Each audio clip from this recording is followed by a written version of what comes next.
بسم الله الرحمن الرحیم.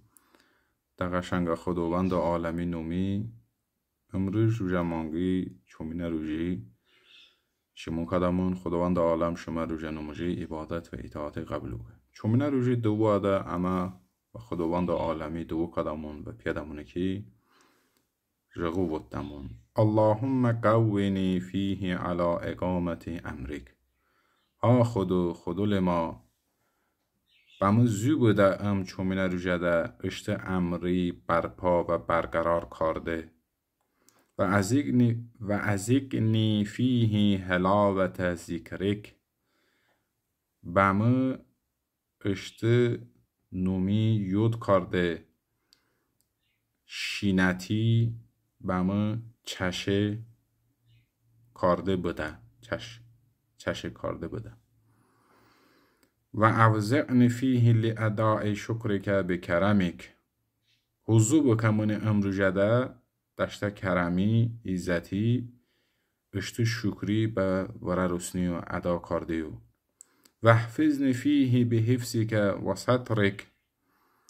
حفظ بکه اوقات منی چومینه روژی رمضان مانگی چومینه روژه ده داشته حفظی و اوقات اشته اهتده و منی چمو گونون په اده یا ابصر الناصرین.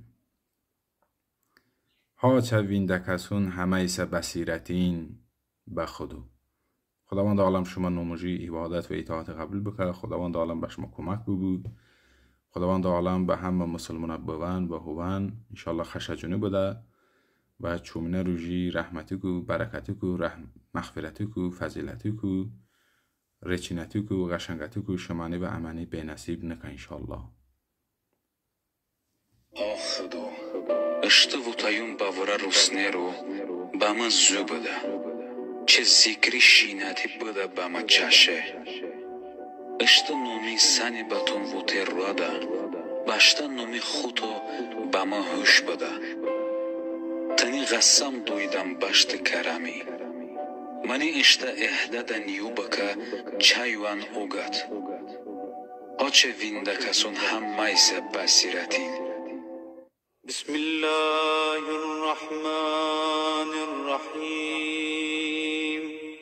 اللهم قونی فیه على اقامت امرک و اذقنی فیه حلاوت ذکرک و اوزعنی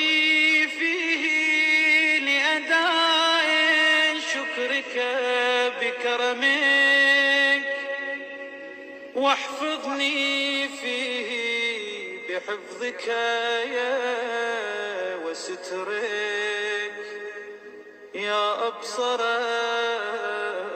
الناظرين. وصلى الله على محمد وآله الطيبين اللهم صل على محمد و آل محمد و عجل فرجه.